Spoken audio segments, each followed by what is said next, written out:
Welcome to the YCNU podcast. Join us each week for engaging conversations with campus leaders, students, faculty, staff, alumni, and community members. From academics to athletics, campus life, and beyond, we cover it all. Have someone you want to hear from? Let us know. Let's explore the world of Yavapai College together. Well, hello and welcome back to the YCNU podcast. I'm Cadu Medina, your host, and I'm here with Tricia Berlowe, director of the Osher Lifelong Learning Institute, as we call it, OLLI, here at Yavapai College. Tricia, welcome. Hey, thank you so much for having me. It's really good to have you. I have a long list of questions that I have for you here because I think that I don't know enough about this program, and I should because it's been around for so long, but you're here to kind of answer all these questions and finally kind of introduce us properly to what this program is all about. So let's start with a little bit of an introduction on yourself and a little bit of your background here, and tell us what your role is here at Yavapai College. You bet. So I am actually a social worker. I have a master's degree in social work. I started in Yavapai County working child welfare kinds of work 31 years ago. Something like that. Nice. A long time ago. I did that work for about 13 years. It was very rewarding, but also fraught with burnout, as people can imagine. I was kind of seeing the sadder side of our county and the things that were going on. And so this opportunity came up. I was sitting in a meeting and had mentioned to a friend, a social worker friend of mine who was actually working at the college, hey, I think it's time for a change. And he said, hey, we have a job opening with the Osher Lifelong Learning Institute. And I said, what's that? And, learned all about it, went through the process, and very happily 18 years ago was hired as the director for the Osher Lifelong Learning Institute. So I've been here a long time. Some people look at me and go, 18 years? What? Well, here's the deal. I have the coolest job on campus. I really do. I get to run basically a college within the college for retirees. They are all here for fun, for their personal enrichment, because they want to be here. Nobody's being forced to be here. Nobody's complaining about getting up early to come to class. They want to come to class. And I get to do a little bit of everything. I get to do outreach like today. I get to talk about my program and how much I love it. I get to recruit volunteers, train and support them. I support all of our curriculum. I do some cool marketing things. My new favorite software is Canva. Ooh, yeah. You know Canva? Oh, I'm a Canva addict now, if nobody's played with there. So I get to put together little ads for OLLI and put them out on Facebook and YouTube and whatever. So I get to do a little bit of everything. I even do a little fundraising. Yeah. I manage our budgets. I do reports and statistics. So I get to do a little bit of everything, and that keeps me really interested. It definitely keeps me challenged. And what's kept me here for 18 years doing this job with OLLI. So that is super, I love it. Super cool. And that's who I am, sort of. That's anyway. Really interesting. And then you've been here for this long. I mean, this is not uncommon for people that work for Yavapai College. This is so common. Everyone has been here for a very long time. Yes. And, it goes to show how proud and what a wonderful place it is to work for. And yes. Yeah, I completely get it. And just a side note on this, the funny thing, I've been working for Yavapai College for about a year and so, but I've done work for Yavapai College a lot longer than that, for 10 years or so, in many different contracting capacities there. But the funny thing I was going to share with you here is that when I moved to Prescott 17 years ago, my first, quote mark here, air quote marks, job that I had, what were you doing? Trying to integrate into the community was I taught a PowerPoint class through the OLLI program. You did? I did. That was my first connection with Yavapai College. Because your name looks familiar, but you know what? We have hundreds of facilitators a year, so you must have been on the job for about a year or so. A minute and a half. Isn't that interesting? That is. How cool is that? Yeah, that was. Thanks for doing that. And it had a blast. It was super fun. I wanted to kind of get integrated into the community quickly. And then someone told me, "Why don't you go teach something at Yavapai College? They have a lot of stuff, and it's easy to become an instructor." And so, anyways, that's how I was introduced to Yavapai College in the in the very first place. It was interesting that way. And just recently, my in-laws, who have been retired for quite some time with it, but they're really busy and very, active retirees. They've been taking OLLI classes every week, every month. I mean, they're constantly kind of telling me, "Oh, I signed up for this, signed up for that." Oh, nice! So it's so That's fun. awesome. Yay! I'm super happy to be interviewing you here on the podcast because I got a ton of questions because obviously I don't know everything about it, and I'm sure that the community probably has a lot of questions too regarding how the program works, what is it, how is it funded, and who's it for, and so forth. So I got a list of questions here, but you feel free to just kind of jump over them and just kind of go through your own schedule there. But here we go. Let's start with a little bit of the overview and mission of OLLI. Can you provide just an overview of the program? What is it, and how does it work, and aligns with Yavapai College in general, the offering? Like you said, it's a college within the college. I love that. It is. Tell us about that. So OLLI's been around, actually, the program for 31 years. We started as what was called the Yavapai Learning Institute. And the idea was back in the day, and that was before my time with the college. I was here in the county, but not with the college. There was a professor who was retiring who knew that we just weren't offering something on campus that necessarily met the needs of retirees. Retirees didn't necessarily want to take a 16-week credit class. Right. They didn't necessarily want to do homework. They didn't want to really maybe write papers anymore. Some of the other things that might be expected from a credit class. And he felt like there had to be a way to add some programming that was really designed more around retirees' interests and their lives. And so he started the Yavapai Learning Institute here on campus. They started having some meetings with other retirees. What would you want? What would it look like? Hey, Yavapai College, what would you support? What would work for the campus? And what they came up with was short sessions, so 6 weeks at a time. So instead of a semester, 16 weeks, only 6 weeks, and then take a break and do 6 weeks again, and do that 5 times a year. So twice in the fall, we have a winter, we have a spring, and then 6 weeks in the summer. And this hasn't changed in 31 years. There's some things, once you get the right magic, you just let it be. So we've changed when we start by a week or two, something like that. But the fundamentals there are totally the same. Mm-hmm. They started only on Fridays because the campus was empty. And it still is fairly empty on Fridays because most of our credit classes run Monday, Wednesdays, Tuesday, Thursdays, or now certainly online. So Fridays, classrooms are empty. And so the college said, you can be here on Fridays. There's nobody using the rooms. And so they started this program on Fridays. And the whole model is that the OLLI members, you join as a member, teach each other classes. So we actually don't pay instructors. It's a very different model. They're facilitators, we call them, instead of instructors.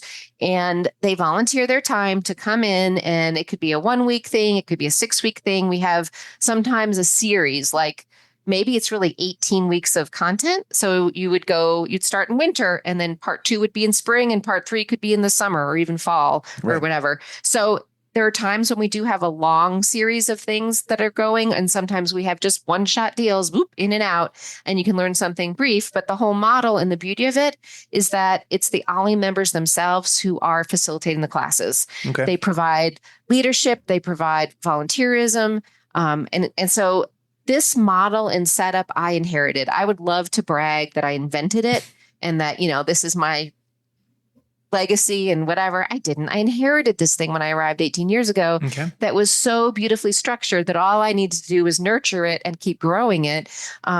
So that's what happened. So when I got here, we had just recently received grants from the Osher Foundation. The Osher Foundation is a nationwide foundation that supports programs like ours. And with the gifts of endowments, which you have to earn, but you become an OLLI, Osher Lifelong Learning Institute. There are 24 OLLIs across the country. 124. Okay. Not 24, 124. Missed a 1. 124 OLLIs across the country.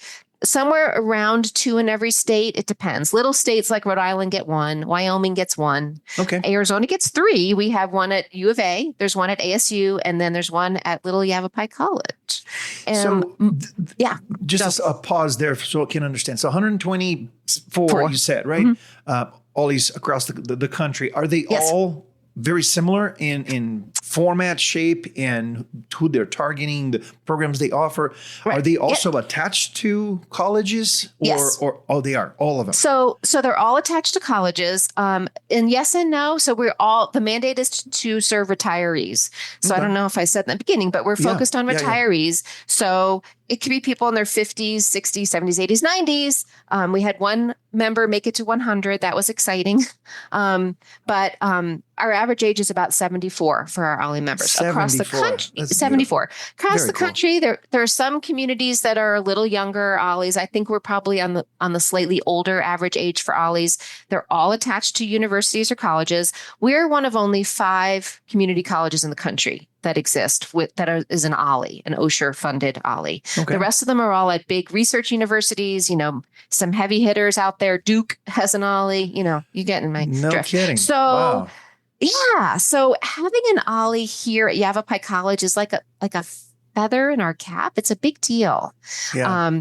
We have an endowment. It's $2 million. It's sitting in the bank with the Yavapai Foundation. We can spend up to 5% a year, basically, the interest, the dividends, the whatever, to supplement ours. So we can't touch the balance. Everybody might look at me and go, Tricia, you're loaded. No, we're not loaded. But we get $100,000 more or less a year that goes towards our budget. And that makes a huge difference for us. That's about 1/3 of our operating budget, meaning that we only have to then collect from our members and students the other 2/3 to make budget, basically. We're part of the college that actually is self-supporting. So every expense, including the staff expense, printing our catalogs, buying supplies for classrooms, whatever, all that stuff, we pay for out of our membership money and our endowment. The endowment makes a huge difference for that. So we're very lucky. OLLIs are not all the same. OLLIs get to decide from their member leaders. Like we have 2 councils, one in the Sedona Verde side, one in the Prescott side, who work with me. I have to advise them about what's doable and not doable, of course, but set our rates, set our budget for the year, set our policies, decide what direction we're going in. We have strategic planning. So the part of the mandate from being part of the OLLI network is that the members have a role in leading their own OLLI, which means some OLLIs look like us. They have all volunteers, but some OLLIs look very different. They hire faculty from the campus. They pay them, maybe significantly in my book, $1,000 or $2,000 to teach a class. Mm-hmm. And then the OLLI members don't just come in, they're passive recipients, honestly. I'm not saying they're passive. Of course, they're engaged, but all the content is coming from someone you've hired, right? Right. And they're delivering in the front of the room, and OLLI members come and they absorb the content and then they go home. Ours is very different, and I love our model. Our members are super engaged. I have over 300 volunteers. So everything from facilitating to serving on our curriculum committee to serving. We have a social committee. We have a technology committee that helps support our functioning in our classrooms and using new tech. And so we have tons of committees all to support our OLLI functions. And it provides really meaningful, important volunteer work for our members. They're so valued. They get to do things that are use all their skills and the things they had in their careers. And once they retire, they're like, well, I have all these skills. What am I going to do with all this now? Right? Let's share it. Well, yeah, I'm like, hey, I will put you to work. And if anything, like my in-laws love to share, love to take from other people, learn new things, teach things. And it's a wonderful way to go into your retirement, right? Just to have that much to look forward to. That is exactly it. And so I did look up a couple of studies because I wanted to share that with you. Like, why does this matter?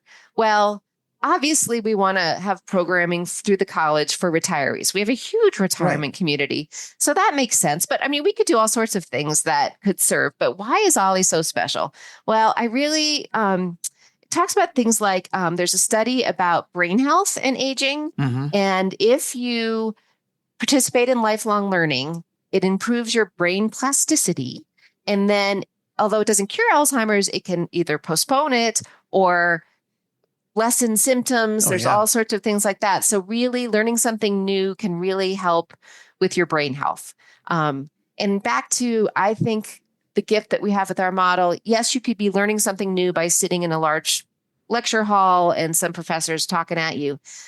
But we all know doing, the facilitators who are preparing their classes to turn around and serve their peers and deliver to their peers, that is a whole nother level of engagement with material, with thinking, with structuring, with, is so much better than sitting in a classroom and just listening to a lecture and going home, right? Let me ask you a question so that we can put some numbers to this, because, no doubt the benefit of being part of a program like this is, it can go a long way. But another thing that is important for, I think, the audience to realize here is how many people are being affected by this and benefited with this program. So can you give us some numbers? How many adults are coming through this program? How many instructors do we have? So annually we have about a little over 1,500 members who are coming through. Yes. Very cool. That's a nice chunk of change. That's a big number. It is a really good number. About 1,000 in the Prescott area and another 500 in the Sedona Verde area. Of those, I mentioned already, we have over 300 volunteers.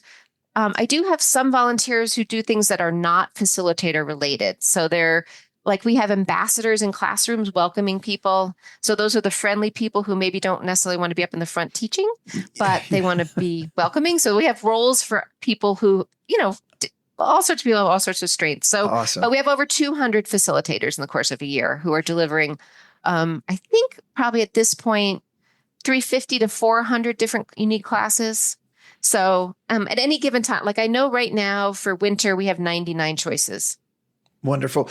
And in these choices of studies there, attendees are not paying for this course, or they're paying a small little fee. Right. So it's not like a full tuition thing. So let me tell you about that. So people know how affordable we are, and we have scholarships.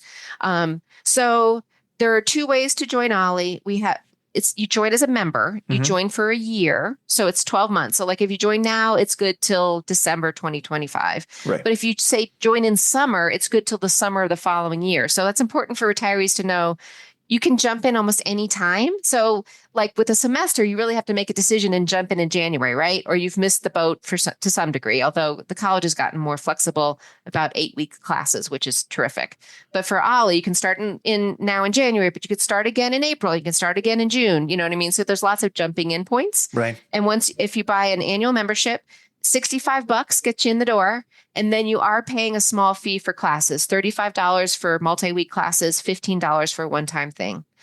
So it's not too expensive, but we have a much better deal. Let me tell you the deal today, Cadu. $185 gets you what we call a deluxe membership, and that gives you 20 free classes all year. So there's no $35 each, there's no $15 each, it's just 20 free classes. And that's the best deal financially. And it's also the best deal for us because nobody has to think, gee, do I want to spend $35 to learn Russian this week? Do I want to spend $15 to go to a PowerPoint class this week? You're just spending your 20 free classes. And so people come back, and they come back a lot, and they'll experiment. They don't have to think, oh, do I really want to spend my money on that? They're like, yeah, let's do something new. Let's learn about the ancient pharaohs in Egypt. And I am listing off classes we're actually offering starting next week. That's super cool. Which is the end of January. Let's go a little deeper in that, because I know that's super. You said like 99 different, or, just tell us a little bit about the types of classes that are offered, and how do you decide which topic we're going to offer this, and what role do members' interests play in shaping the curriculum? Like, obviously we have a specific audience here in our community, and does that make any difference? Like, do they vote on what courses you want to make available? How does it work? How do we decide? Fundamentally, the drivers of our curriculum are our members who are willing to volunteer and offer classes. So I joked about Russian, but we literally have a Russian class right now. That's amazing. I would love to have 3 or 4 language classes. I don't have anybody right now who's raising their hand and saying, hey, I'd love to teach French. I do have someone who's going to do Spanish. So some of that is really driven by who is a member currently, what their interests and skills are. Facilitating language classes is one of the harder things. That is really teaching, honestly. I call it facilitating, but that takes some skill. So I would love to be able to invent people just to say, oh yeah, we're going to teach Portuguese this time. And even if I put it on a list and say, that's our goal, until I find someone who actually A, speaks Portuguese, and B, is skilled enough to be able to know how to teach Portuguese. Man, it's never going to be in our... but I don't think I can teach it. You do speak Portuguese? I just made that up. Yeah. No, do you really? Coincidentally, yeah. I was born in Brazil. Huh. Interesting. Hence the accent. But so noted. That's where it comes from. There you go. Just put me up. Put me on the map. Maybe at some point I'll be able to teach something. We have some things to talk about. But shifting goals. So honestly, our curriculum is driven by the facilitators who step up and say, hey, I want to do this or that proposal. But we also have a curriculum committee full of OLLI members who are experienced facilitators who try to solicit. We ask for suggestions. We do shout outs to our membership, hey, who has an expertise or an interest in this area or that. And you don't have to have, a PhD in history. You could just be interested in a topic. One of the cooler things that happened over my career, there was a special on the Vietnam War, and his name is blanking. That'll come to me in a second. But it was a whole series that came out, and everybody was buzzing about it. And we have a lot of members who are Vietnam vets. Oh, yeah. And I said, hey, we have this special coming out, this series. We thought it would be an excellent basis for a class. Is there anybody in OLLI membership that might want to facilitate that? So we could watch the special, watch the series, discuss it. And I had super cool. 4 Vietnam vets step up. And it was wonderful. So cool. And actually the 5th one was a conscientious objector who had gone to Canada to avoid the draft. And he stepped up and said, well, this is mine. And then I had I don't know, I'm going to make this up now, but somebody in the Navy, somebody in the Army, somebody was, whatever. So some very different perspectives on the war and their role in the war and what happened. And so we showed the film, and then those folks, actually we have some women who are veterans too, but those were all men at the time, led discussions, and they were fascinating because they were actually on the ground. So they could say, hey, that was not my experience. I know this documentary just said this, and this, but this is what I saw. And then we had participants in the audience who were vets who said stuff to me like, I have never even talked about this. I won't talk with my family about it. It's a really painful part of my past. My aunt was a Vietnam vet, and she was like that. She would not talk to us. She was a nurse. She was a career Air Force. She was amazing. And she would not discuss her experience with our family. Yeah. So I know the pain of all of that. So that's super special. This is quite a story, Tricia. It was amazing. Awesome. And it's just an amazing experience for the participants and for the facilitators who led that, who got to really explore that part of their lives in a way that they wouldn't have otherwise. Right. So that's a good example. So I can't say that that is a great example. Designed that curriculum, but yeah. So, but we have, history is very popular. Health and nutrition is very popular. We have a class coming up that's going with your gut, looking at your gut biome and what foods to eat and that kind of thing. We have another one about how deadly sugar is for you. I'm a little addicted, so I should go to that class. And we have a class on decluttering. I need to go to that class. That's a good one. Yeah. So I love how the topics are all over the place. And it doesn't have to be something that is academic or, No. I remember my in-law was telling me that he took a class on railroad, which I know it was like a hobby of his and he loved it. And also, they took this class, as a matter of fact, twice because they didn't get enough the first time. They got it the second time. And I'm talking about iPhone, how to use your iPhone. They took the class twice. Yes. No, the iPhone class, we all need to take probably 3 times at least. So sometimes we offer the same thing more than once. If the facilitator is willing, iPhone is a good example. And they keep doing updates. So then it's, a refreshed version of a similar class. We have a neurologist who's doing a brain behavior class. One of the problems we have, honestly, is that our classes overfill. I have full classes with wait lists. 25% of my classes right now are full with a wait list. It's good and bad. I mean, what a great problem to have, sort of. But it breaks my heart a little because then I'm turning people away. So then I have to talk to my brain behavior neurologist and say, hey, will you do it again in spring? And hey, will you do it again in summer? Because we just keep filling her class up, every time. People are really excited about that. And she wants it to be small and a good conversation. So some of our classes are huge. We'll have 60 or 70 people. We'll have 60 people in like a foreign film class, and they'll watch cool foreign films and then discuss them.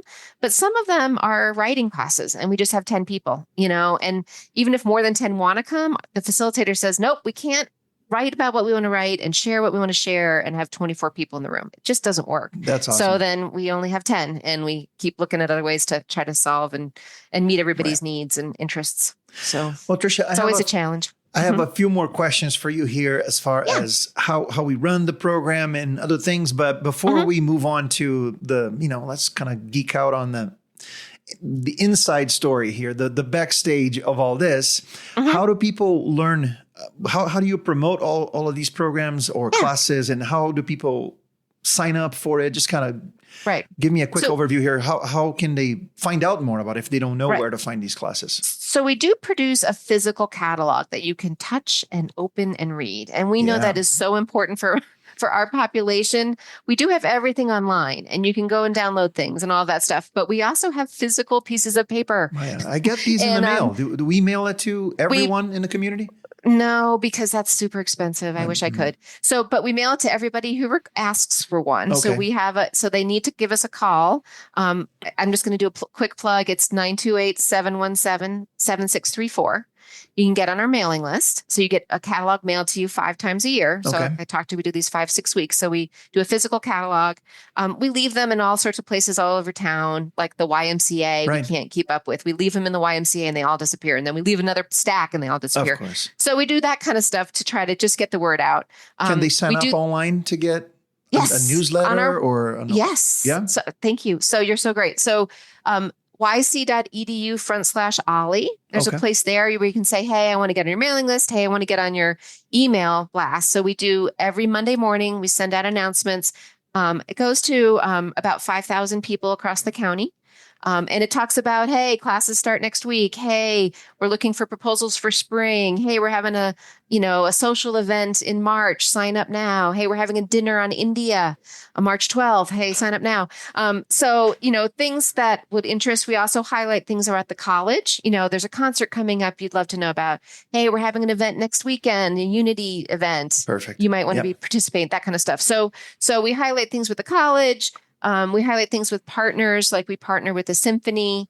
So we want to say, hey, the symphony's got, and they're doing wonderful things, like a talk on Saturday before their concerts on Sunday. Very cool. Yeah. So we'll do those kind of things that we think the OLLI members would really be interested in. And so people can just sign up for that, and at least keeps them in the loop about what we're doing and have some sense of how dynamic we are and all the things we have going on. Because I didn't even talk about, we have special interest groups or like clubs for OLLI. So we have chess, and we have live bridge and online bridge. They can play bridge online. Isn't that wild? I don't know. That is wild. Don't ask me. There's some software. I don't know. And we have a guitar group where they get together every other week and they play their guitars. And we have writing groups. We have mahjong. We have 3 different book clubs. You get the idea. So they're less formal than the 6-week classes, but a whole nother way for OLLI members to engage with each other. And that's part of it too. I talked about lifelong learning and your brain health, but there's also the whole value of socialization and connecting. Which is super important for Yes, it's wicked important for especially in those years of our lives, right? Yes, right.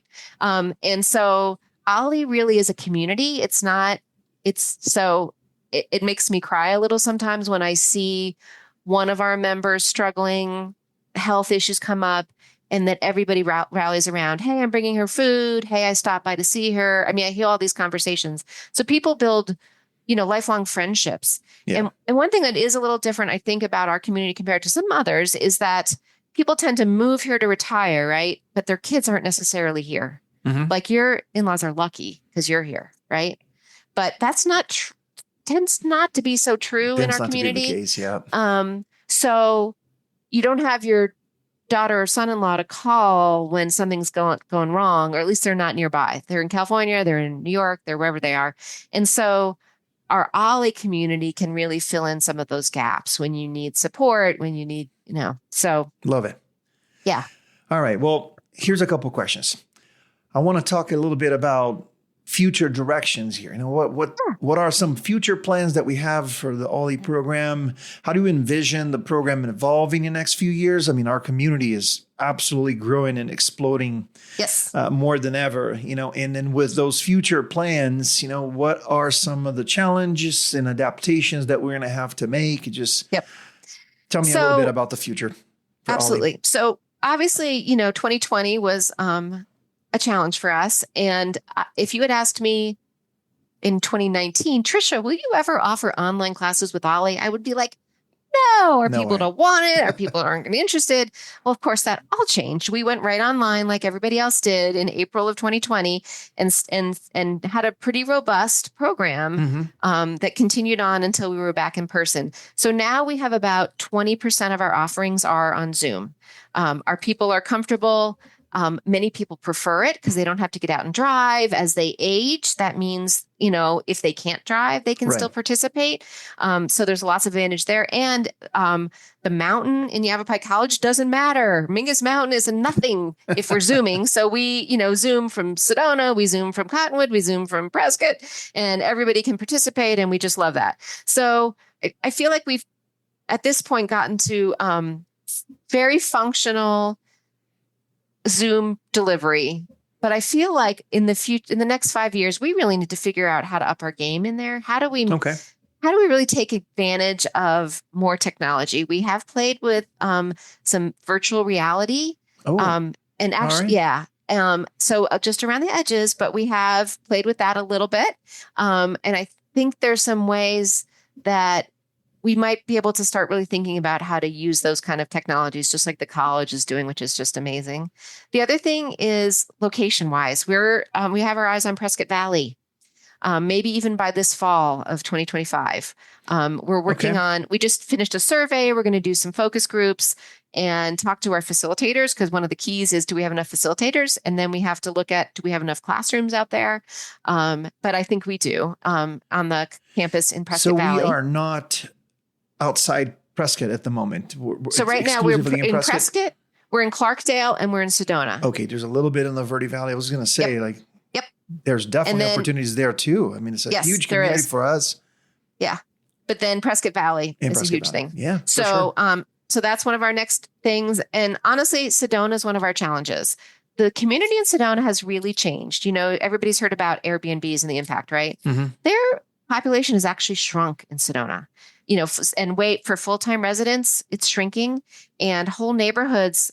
My OLLI members tell me, well, I'm the only house on the street that isn't an Airbnb anymore. Wow. It's lonely if you're living there as a resident, and the rest of the houses are just people coming and going and vacations and not full-time people to engage with. So our Sedona program has shrunk, and we want to try to figure out a way to maybe reinvent that or rethink that. But there's also a lot of people moving to the Verde Valley, the Cottonwood area. And so that's maybe where our energy might need to shift.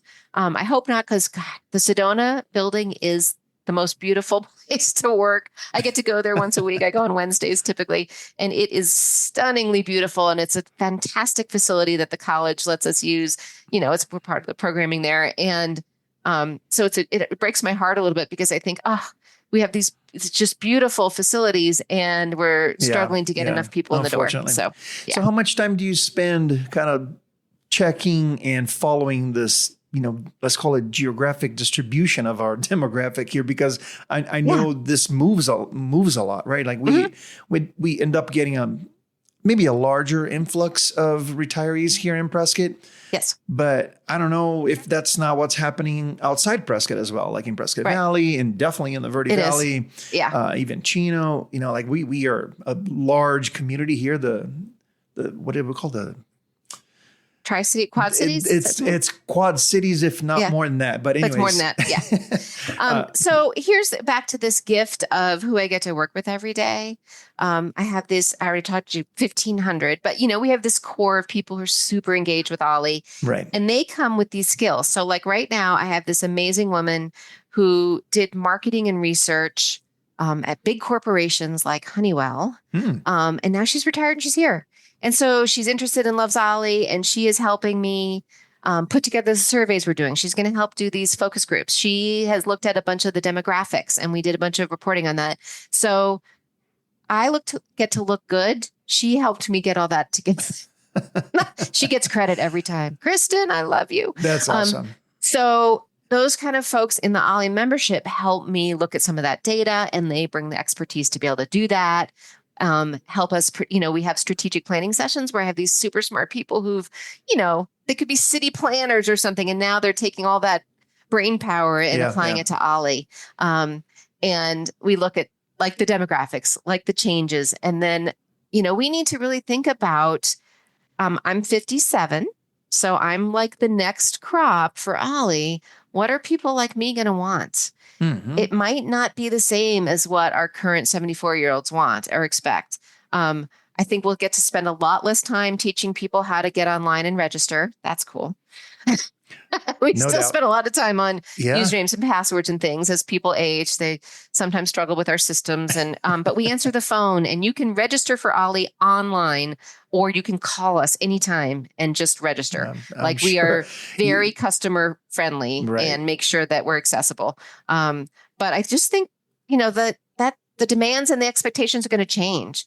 And one thing we just added this year because of that and anticipating that is how much I think that travel is, when we couldn't leave our houses, there was a huge pent up demand. And now that things have changed in our world and we're out in the world and we're doing all sorts of things, certainly for people like me in the 50s and early 60s, travel is a big piece. Mm-hmm. So we've added a new thing. We're doing an OLLI travel program.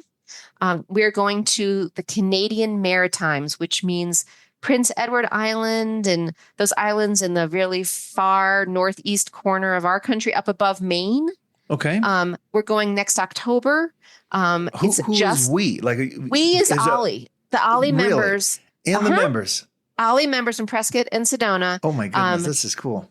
It's very cool on a 9-day trip there. And then we're planning a trip for 2026, maybe even 2 trips in 2026. We're going to do some trips to Europe.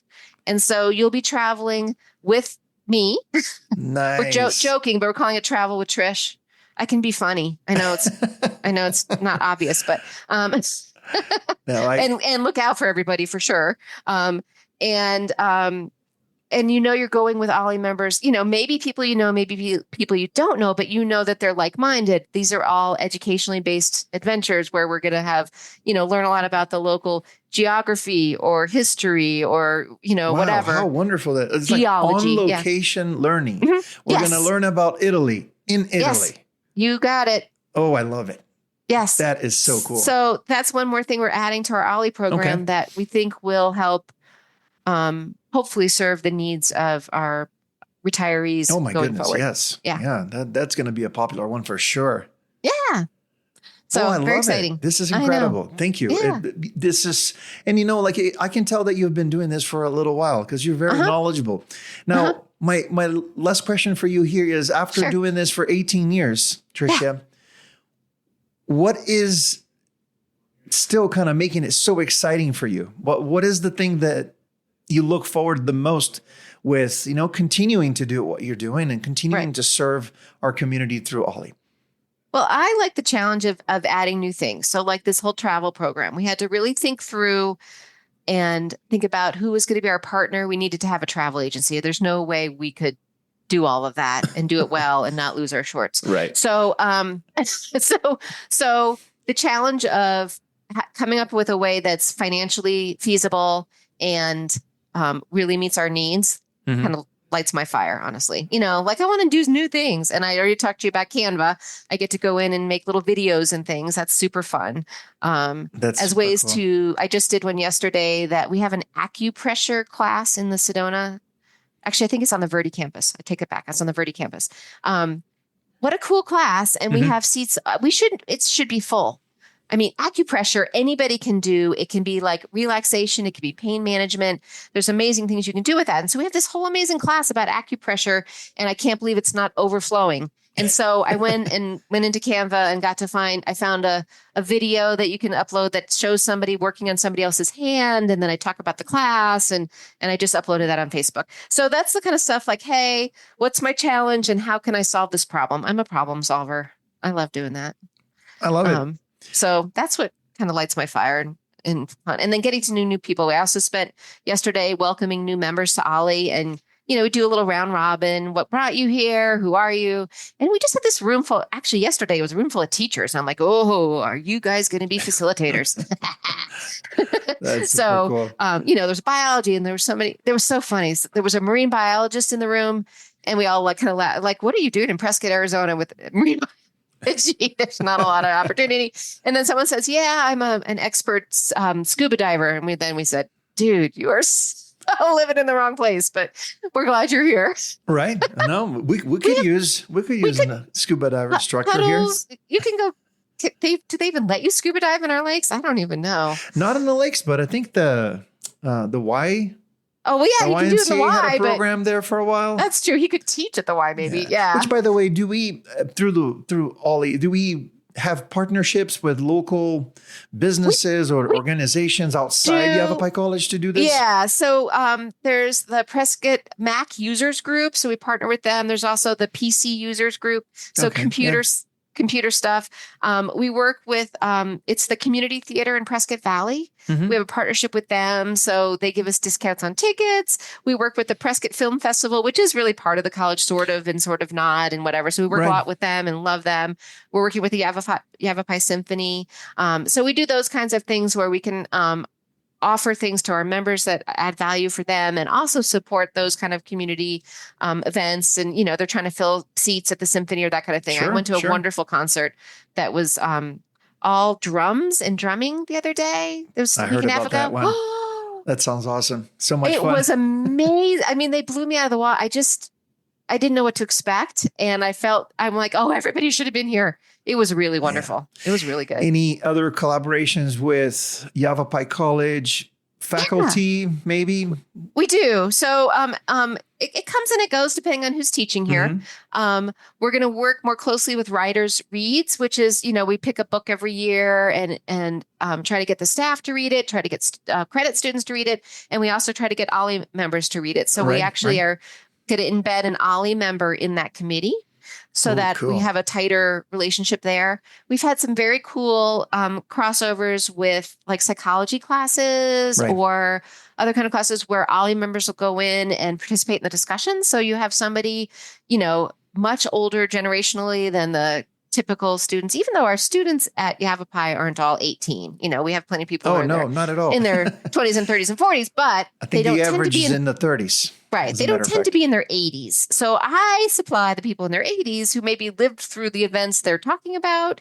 So that we've done some amazing kind of crossovers that way where we get people to interact more on campus. We just love having that happen. Any cool stories of seniors that started at OLLI, but then decided, you know what, I'm going to just take this another notch and I'm going to sign up for an associate's degree here at Yavapai College or something? Do you know any cool I don't know if anybody like who actually got a degree, because honestly, almost all of our OLLI members, or a certificate, right? Yeah. Vast majority of our OLLI members are highly degreed, honestly. Uh-huh. But we have crossovers all the time. I mean, I have a lot of, I talked about music a lot, but we have a lot of OLLI members who are very interested in music. So we have OLLI members who are very involved here with what we do. I talked about our guitar group. Yeah. That particular gentleman also, I think he plays flute in one of the bands and he participates and he's a drummer. So he does all sorts of stuff on the college credit side. In the arts performance, in the yeah. arts. We have OLLI members who help with the costumes for performing arts. We have OLLI members who go over and we have amazing art classes at Yavapai College. I joke, but it's true. If it could kill you, I don't do it at OLLI. If it could really cut off your finger, I don't do it at OLLI. If it takes very expensive supplies to keep you safe, like art supplies that have fumes or they have to be thrown away specifically in ways that don't harm the environment. OLLI doesn't touch that. We'll do pencil drawing. We'll do watercolor, no problem. Right. I don't get into the stuff that's more expensive or more dangerous or needs a lot more support. Yeah. Those are the kinds of things that Yavapai College has amazing art programs. And we have these OLLI members who, come and do history with us and do things. And then they go do art with the credit side and just have a blast and make amazing things. And I have art in my office from them. I have art at my house that I've been gifted from OLLI members who were in the art classes. There was a printmaking class or something, and she did this beautiful thing and she gifted it to me. I love it. So that's super cool. Yeah. So we do have a ton of crossover, and obviously things like the yoga classes and PE classes and the pool classes at the college. Right. Probably half of them are OLLI members. Yeah. And this, I was asking this because that's what sometimes gets people to keep moving, right? Like they start kind of with low commitment or just one quick class here through OLLI. And then all of a sudden they get excited. They start learning again. They feel that energy come back and they're like, you know what? I'm going to take on something a little longer. I'm going to go for a certificate here or take more classes there. So I can tell you, I have 2 certificates from Yavapai College. Oh, we did. Please brag about it. What is it? I am a dog training classes. Cool. So I don't know. It was before your time, and we don't have them anymore, which I'm kind of bummed about. So it's therapy and service dog training and care and handling of dogs. And so I have 2 different certificates. I had a therapy dog that I volunteered with, and I would go see Alzheimer's and dementia patients with. And I went through all those classes at the college, and I would love to brag that my dogs are the best behaved dogs ever. My therapy dog died in 2020, bless her heart, Gracie. But I'm sorry to hear that. The 2 dogs I have now were very naughty yesterday, so I cannot brag that my dogs are good. But but I do use I was coaching my daughter and son-in-law adopted a puppy, and I was using all that stuff I learned in my certificates to coach them about what they needed to be doing around training that puppy. So I do use my education from Yavapai College. That's very cool. Yeah. And Tricia, before we started recording this podcast, you asked me how long would the podcast go, and if we, you would prefer to keep it shorter. We did a terrible job with that. No, we are already at the 40-some minutes here, and it's just because the topic is just too cool. It's too interesting. Yes. I just keep having more questions, but I'm going to stop. I promise, because I know we're close to the hour mark, and I promised you that we would keep it shorter than that. So first of all, I wanted to thank you for taking the time to really kind of walk me through all the different questions I had. I know that there's a lot of information here that maybe the community doesn't know enough about OLLI that's going to be really informational for them and inspiring, and even to our internal audience here at Yavapai College.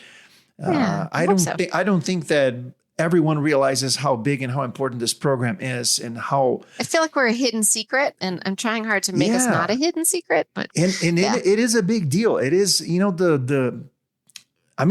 a brand that is out there definitely kind of pushing the bigger brand, Yavapai College, and everything that we do for this community. So it is an important one for us to be familiar with and understand how it works, why we do what we do here, and know you. Tricia, who has been here for so long and is carrying this program, into the future. I love all the good news for, AI classes and all the new markets that we're planning to expand to. I mean, it's overdue. We absolutely need to kind of reach more people in these other communities around us here.